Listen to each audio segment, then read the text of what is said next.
কাঁঠালের বিচি ডাঁটা চিংড়ি মাছ দিয়ে রান্না সেই মজা। আসসালামু আলাইকুম। আজকে আমি কাঁঠালের বিচি ডাঁটা চিংড়ি মাছ দিয়ে রান্না করব। কাঁঠালের বিচি দেব, এই শটা দিয়ে এইভাবে কাটিয়ে নেব, এইভাবে এইভাবে দিয়ে বুট ফেলাই দেব। এটা আমি একলা সব দেখানো যাইবে না, এইভাবে এইভাবে করিয়ে ছিলে নেব।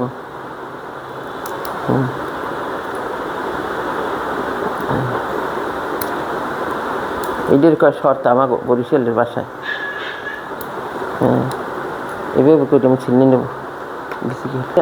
কাটিয়ে আমি পানিতে ভিজিয়েই রাখছি, ওটা আমি গরম পানি দিয়ে ডলা দিলেই উঠে যাবি। আমি একলা তো সব দেখা আমি পারবো না। এখন আমি এই ডাঁটাটা এভাবে কুটে নেব।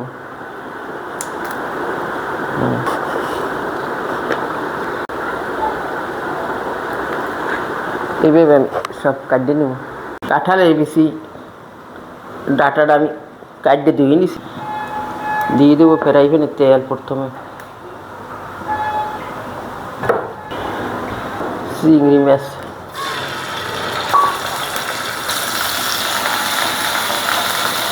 কিছু দিয়ে দেবো, আর একটা বড় চিংড়ি মাছ আমার রান্না করা হলে আমি পাড়ায় ছোটো করে দিয়ে দিচ্ছি, এটাও আমি দিয়ে দেবো।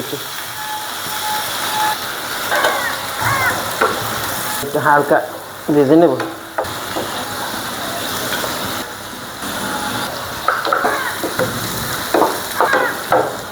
হালকা ভাজা হয়ে গেছে, দিয়ে দেবো একটু 1 চামচ রসুন বাটা।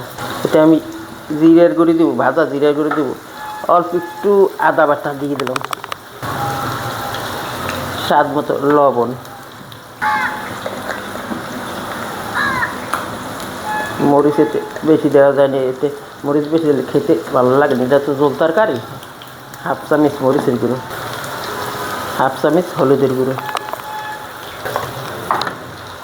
আর একটু পানি দিয়ে আমি মশলাটা ভালোভাবে কষাই নেব।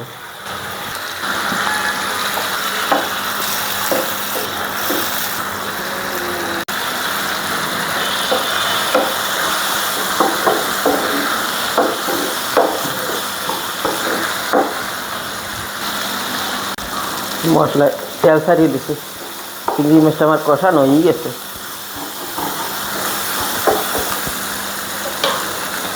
আমি কাঁঠালের বিচিটা অনেকটা একবার দিয়ে নিছি। এই বিচিটা গাছ পাকা কাঁঠাল, পিঠে ফালাইছি, এটা বুঝে না। গাছ পাকা কাঁঠাল ওই সেটা লাল থাকে উপরে, এর উপরে আবার অনেকক্ষণ আমি এটা তুলে নিচ্ছি, দৌড়ে দিয়ে নিচ্ছি, গরম পানি তুলে নিচ্ছি। এইগুলো চিংড়ি মাছ দিয়ে জিরের গুঁড়ো দিয়ে যদি রান্না করে খেতে অনেক মজা হয়। দিয়ে দেবো জলের পানি, ঢাকনা দিয়ে আমি ঢেকে দেবো।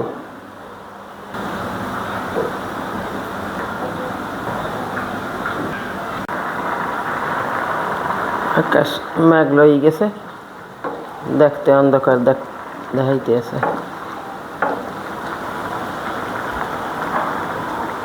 কাঁঠালে বেশি হাফ সেদ্ধ হয়ে গেছে, দেখতেও যেমন খেতেও সেই রকম মজা। রান্নাটা অতি সিম্পল, কিন্তু ওই বিচিটা পরিষ্কার করতেই ডাঁটাটা কাটতে অনেক দেরি হয়ে যায়।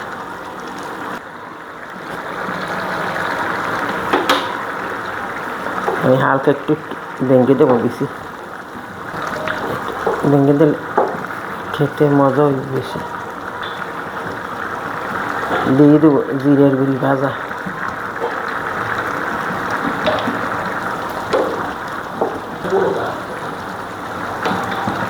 এখন আমি তুলে নেব।